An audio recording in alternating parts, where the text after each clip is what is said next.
And then lastly, what we physically absorb is what poisons us.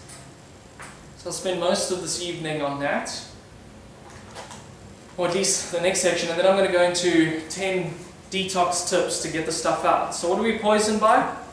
Food chemicals, pesticides, pollution, household chemicals, body care products, dental and pharmaceutical products. Just on household chemicals, there are so many natural alternatives now to things like bleach and drain cleaner that it really isn't necessarily more even a vaguely conscious thing to have in your house. Dr. Hilda Clark showed that most cancers were caused by one or a number of chemicals normally found in a household mixed with an internal parasite. The two of them together is what she linked to most cancers. Household chemicals. So that's one thing you can change immediately. Body care products. There's still no regulations on what is allowed in a skincare or body care product. They can put anything they want in it, and they often do. Put all sorts of dodgy things in. Now what people I don't think understand is that if you put something in your skin, it goes into your bloodstream. So my idea of a healthy skincare product is one that's edible. So if I'm going to buy anything that's going on my skin, I'm going to ask the person who's selling it, can you eat it? And if they say yes, then I'll say, please demonstrate. And if they don't want to, then I'm like, thank you, but no, I'm not going to buy it. Obviously very nicely. How many people have you found? Well, I've learned about this stuff for ages, so I know I only make my own skincare stuff. No, there are a few really good brands out there that you can buy, for sure. So that's a good question to ask about skincare stuff. Like summertime now, how many people are plastering themselves with sunblock? There are so many phenomenally dangerous chemicals in sunblock. It has now been proved scientifically that most skin cancer is caused by sunblock, not by the sun. Not only that, the sunblock blocks your body's ability to produce vitamin D. So you get no beneficial effect from being in the sun at all. Crazy. One of the amazing things when you start eating a diet full of living water and antioxidants, which the raw diet has in it naturally, is that your ability to deal with sun exposure is just so greatly improved. I mean, years ago, 10 minutes in midday sun, I would be, a lobster, bright red. These days, 3 hours midday sun, and I just start getting burnt at about that point. And that for me was a shocking change, because I've always had very fair, easy burning skin. But you don't have to go through that whole transition to raw just to get in the sun. There are some very good natural sunblocks available which don't have any of these chemicals in. So just buy one of those. And only put it on maybe 15 minutes after being in the sun, so that you at least get a bit of vitamin D production first. Okay, what else should I go through? Dental. I'll touch on that a little bit in a moment. So some statistics, just to show you I'm not just making this stuff up. There is actually some pretty good science and stats backing all this up. Since 1950, at least 70,000 new chemical compounds have been invented and dispersed into our environment. Only a fraction of them have been tested for human toxicity. And when they say fraction, I dug into this a little bit more. Only around 2% have actually been tested for human toxicity. And out of that 2%, 50% were found to be acutely toxic. That's a pretty poor track record. There's a lot of chemicals. This is the chemical age at the moment. This is one of the main reasons why we're dealing with such a huge explosion of diseases, is untested chemicals let loose rampant in our world. Since 1950, I read that one, of the chemicals found in personal care products, 884 of them are toxic, 146 cause tumors, 218 cause reproductive complications, 778 cause acute toxicity, and 314 cause biological mutations, and 376 cause skin and eye irritations. This is personal care. Doesn't sound like it. Right. This is a very small one, so I've got to really look at it. But this was a study that came out quite recently, which was quite amazing. because I was doing a lot of research during parents' pregnancy on cleansing to make sure that we minimize our burden that Katara gets, because I had heard that, which has now been proved. Research from 2 labs found that umbilical cord blood were full of chemicals. They tested 400 chemicals and found that 287 were in the umbilical cord blood. Of those 287, 180 of them cause cancer in humans, 270 of them are toxic to the brain and nervous system, and 208 cause birth defects and abnormal development in animals. Like, this is what babies are born with, day 0. This is why today you have less chance of living healthily than if you were born 50 years ago, because your burden of chemicals back then was so much lower. Often I get people who say to me, oh, but my grandfather, my great-grandfather is like 95 and still running up and down the mountain, smokes like a chimney, drinks brandy. I'm like, the reason he's so healthy is because he was born at the turn of the century, where there were almost no chemicals in our environment. Being born today puts you at a major disadvantage, simply because most of us are born with this body burden already in place. Day 0. So this is one of the reasons we went through a detox for 7 years before deciding to have a child, to make sure that our body burden was as low as it possibly could be for her. The future is not about us, it's literally only about our children. And it only takes 1 generation to change our world completely. And we are seeing that now, how it's been changed for the worse through generation, the last 2 specifically, being highly, highly toxic, dealing with cancers at ages, early teens, heart disease, diabetes. I mean, shocking statistics on kids these days and diseases. This is one of the main reasons. A recent study indicates that of all the toxic chemical residues in the American diet, sorry, I don't mean in South Africa, almost all of them, that's 95 to 99, come from meat, fish, dairy products and eggs. That's from John Robbins' Diet for a New America. The reason I put this one in here is that often people are not so worried about the animal foods they buy, but more worried about the plant foods they buy, which doesn't make any sense, because animals are higher up in the food chain. They have more time to concentrate toxicity. So purchasing animal foods requires far more consideration. You need to be very, very careful what it is that you buy. So if you're buying eggs, if you're buying fish, if you're buying meat, you've got to make sure that they are free-range, certified organic. Anything else is just a gamble, because that's where most of the toxicity is coming from. So when I buy animal foods, on occasion, it's only going to be either wild or certified organic. It's just not, it's not worth the risk otherwise. So be more wary of your animal foods because of that reason.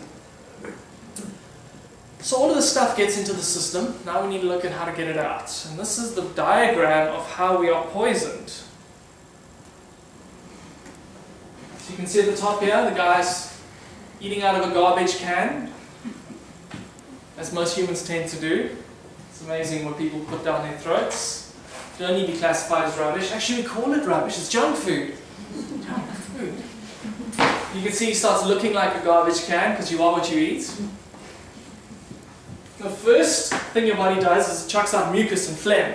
It's the body's first response to toxicity. So if you've had a bender the night before, the next morning you'll experience that. Our body has this amazing ability to balance you out.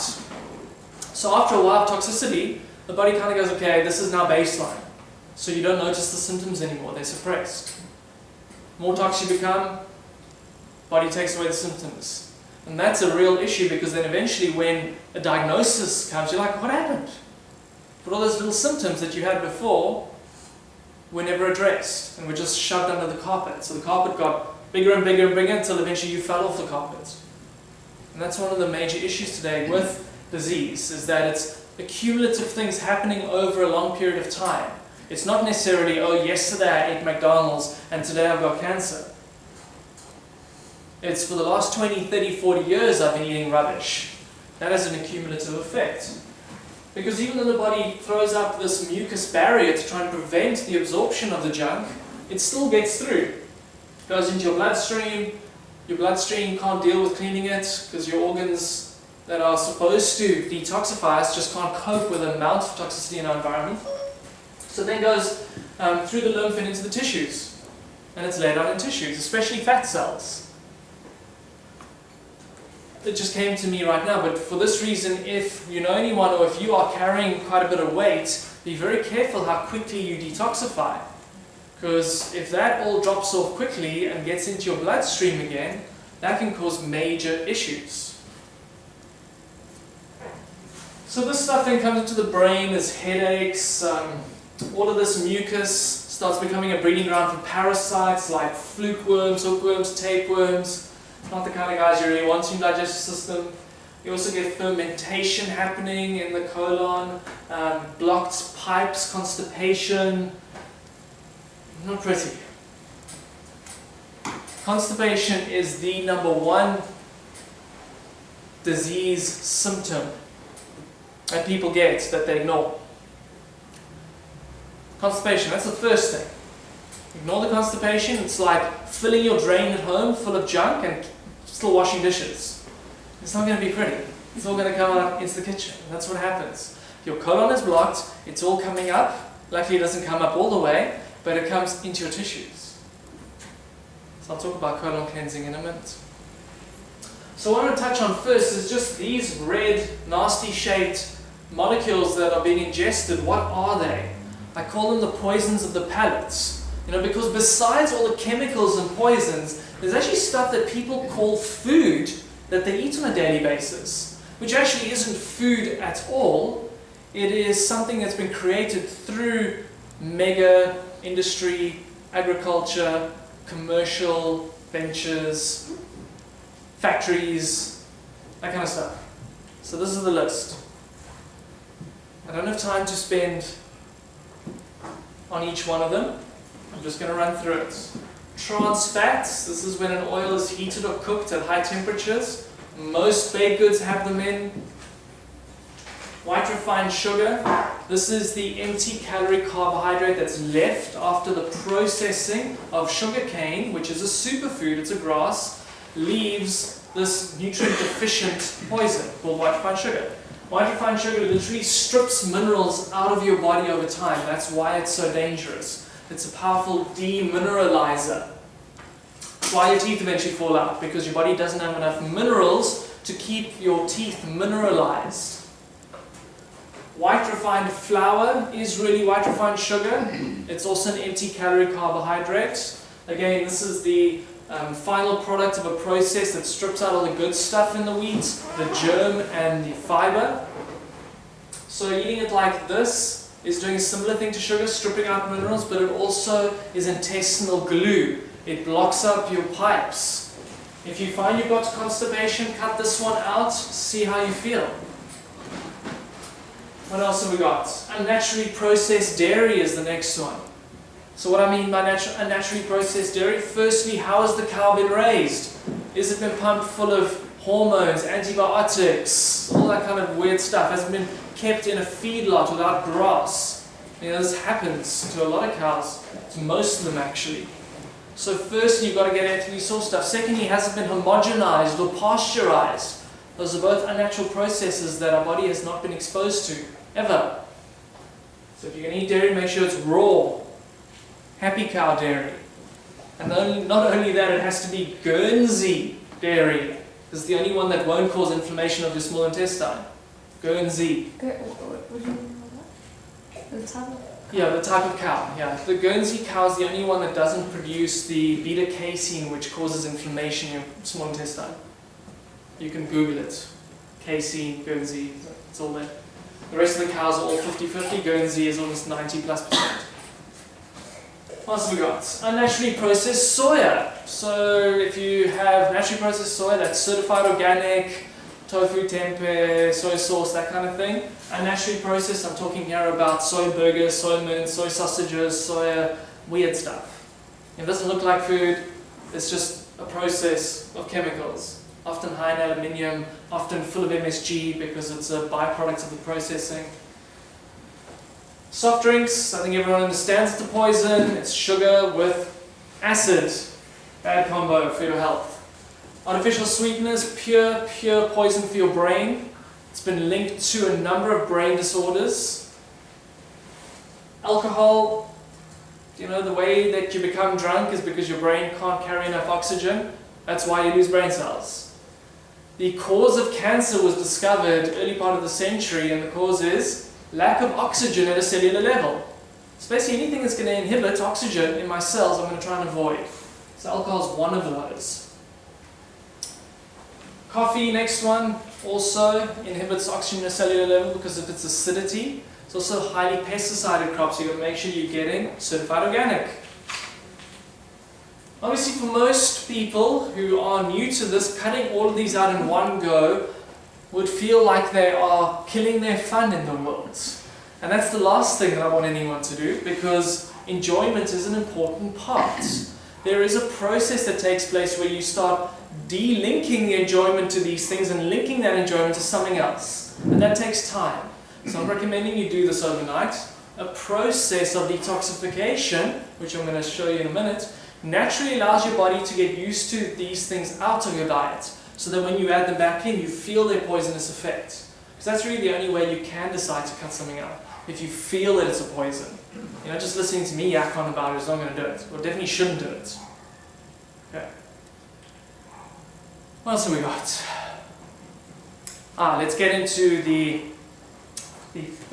detox tools, the tools. What can we do about this? So there are 10 of them. I'm going to go through them one at a time so we know what I'm talking about. The first one is raw food and alkalization. So this is the cleansing diagram. When you start consuming natural whole plant foods and occasionally natural whole animal foods, your body sees them as food, understands them as food, and can allow your system to start detoxifying. The thing to understand is that your body can't toxify and detoxify at the same time. Not efficiently in any rate. Your organs are obviously always trying to cleanse you, but with the excess burden through chemicals and the rest of the stuff that I had on the list, you're not going to do a good job of it. So the best way of doing it is to cut out the junk, stop poisoning, so the body can then draw out the toxicity. So the first simplest thing about cleansing is just to start eating lighter, water-rich, raw, organic foods. They are naturally cleansing foods. One of the main reasons why people rave about the raw food diet is because it's so cleansing. So for the first year or 4, people have amazing experiences of increased energy and that kind of thing while they're cleansing and detoxifying.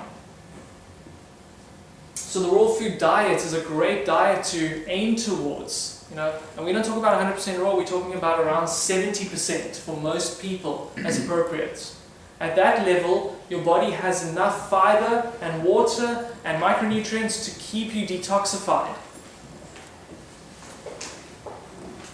So looking at a little bit more detail there, the alkalization part of it, there's a difference between acidic foods and alkaline foods. And a lot of research shows that the more alkaline foods we consume, the more towards health we move. The more acidic foods we consume, the more away from health we move. I've got a whole talk that I've done on this exact topic, so you can see it on YouTube, or you can come to our talk when we're doing it, I think in 2 months' time. But simply put, acidic foods are that entire list of the poisons of the palate. Those are all hyper-acidic foods.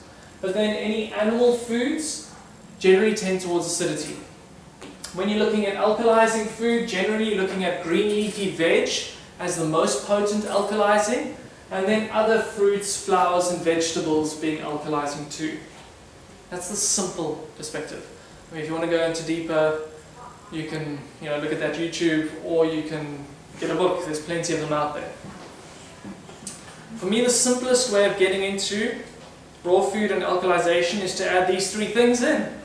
Green juices, smoothies and salads. If you start with just adding those 3 things in, you'll be amazed at how much you can cleanse without even getting into supplements and particular types of cleansers. How many of you make green juice? Quite a lot of you. Awesome.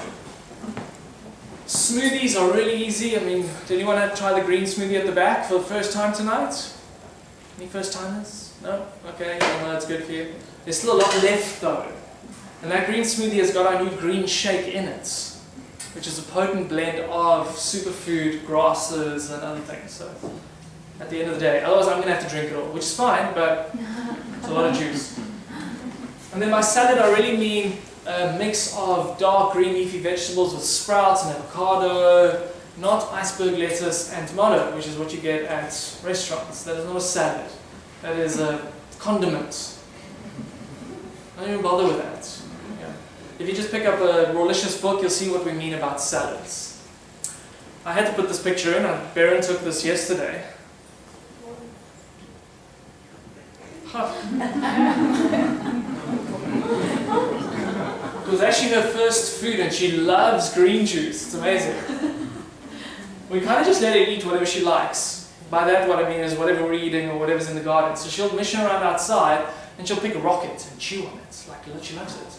The other day she was chewing on basil flowers. Has anyone eaten a basil flower? They are seriously strong. She was loving it. Sunflower greens. She knows where the sunflower greens are outside and I keep them low. She crawls out there and grabs a bunch of them and starts chewing on them. But obviously when we get juicing, she's just started learning to stand. So Baron caught her standing up and juicing. I know a lot of parents are like, oh, but my child won't drink green juice. I'm like, it is a problem when you were pregnant you didn't drink green juice, or when you were breastfeeding you didn't drink green juice. Because whatever you ate and drank during those 2 times programmed the child through taste what to expect. So obviously if suddenly people start feeding them like weird food out of tubs, kids are like, what is this? Wasn't in the breast milk, it wasn't in the amniotic fluid, what are you giving me? Besides the fact it's cooked and full of sugar, so no wonder they can spit it out. I've done a whole talk on our birth experience and pregnancy and that kind of thing. That's on YouTube too. So I won't get into it now, but green juice is the answer. Okay, now I'm going to get into supplements. I'm just going to touch on them because you can get quite down the rabbit hole of what supplements you can use for detoxing, and there's so many out there. These are the main ones that I recommend. Probiotics are essential for cleansing because they break down partially digested food and a whole bunch of other stuff like pathogens within your digestive system. They are known as your allied army of defense. So if you haven't taken a probiotic supplement in a while, best get one. There are a number of them available in health shops. Just go along and ask them for one. Fiber is essential because it helps pull waste out. One of the reasons people are so toxic is that the Western diet is deficient in fiber. So the system reabsorbs toxins all the time. Fiber allows your colon, through peristalsis, to excrete everything. So obviously if you're adding in more green salads, green smoothies, that kind of thing, you're going to get a lot of fiber in. So then you wouldn't need to supplement with fiber. But some people still feel like they need to take some kind of herbal fiber blend. I mean, they even sell breakfast cereals that are basically cardboard discs in a box. Scary as that. For fiber. What's the link with fiber and peristalsis? So the squishing movement needs something to grip onto to push something through. And so the fiber provides that bulk. If that bulk isn't there, then the colon just does this and nothing's moving very well. Yeah. Yes? In green juice, there's also fiber. There is. It's more soluble fiber. So you're obviously taking most of the insoluble fiber out through the juicing process. But I use green juice as a supplement for alkalization, not necessarily as a fiber supplement. That's where blending and having salads is really good. So for fiber, it's better with smoothies. Yes, for sure. And chia as well is a good. Chia is one of the most amazing foods for fiber. Absolutely. Enzymes, next point. Enzymes help food digest easier in your system. Through eating cooked food for a very long time, the bank balance of enzymes can become low and digestive issues start arising. So consuming enzymes with every meal you eat can really help with digestion. I've had so many people tell me how amazing enzymes are for their digestive system. And I mean, I've experienced it for myself. If I eat too late or overeat, a couple of enzymes, no issue. Make sure you're getting plant-based enzymes. Otherwise you may find things like ox bile in it. It's pretty gross. Zeolite is a volcanic type soil, has a cage-like structure that binds toxins and chemicals into it so that your body can excrete it. It's one of the most powerful detox supplements you can get. It's very inexpensive. I highly recommend you take zeolite every day whilst living in a city. Because in a city you're constantly being exposed to toxicity in some form or another. Zeolite is very powerful. They use it in the NASA space program. They use it to mop up radioactive material. Like, it's very potent stuff. MSM does a similar thing, but it's not quite as powerful as the zeolite. It works in a slightly different way. MSM opens up hundreds of different detox pathways in your system. It's a form of sulfur, and sulfur is one of our most important detoxification minerals. It's also one of the minerals that's mostly deficient in our diet because all processing food or processed food will have deficiencies of sulfur because of the processing. So taking those two powerfully accelerate your detoxification. Fulvic acid is something that if you've been into this a little while, or if you don't want to take the zeolite or the MSM, then you can take the fulvic acid. It's an extract of a natural soil deposit called humic acid or humate. There's strata of humate around the earth. They're ancient deposits of minerals and plant matter. And fulvic acid is known as a bidirectional nutrient. It helps detoxify, but it also helps you absorb things better. I'm not going to get into detail now. You can look into it. So it gets a little bit more technical on the fulvic acid. But again, people who don't want to take the zeolite because they think it's too powdery or sandy, then take the fulvic acid. Then we've got anti-parasite formula. One of the first cleansers, actual cleansers I would recommend, is a parasite cleanse.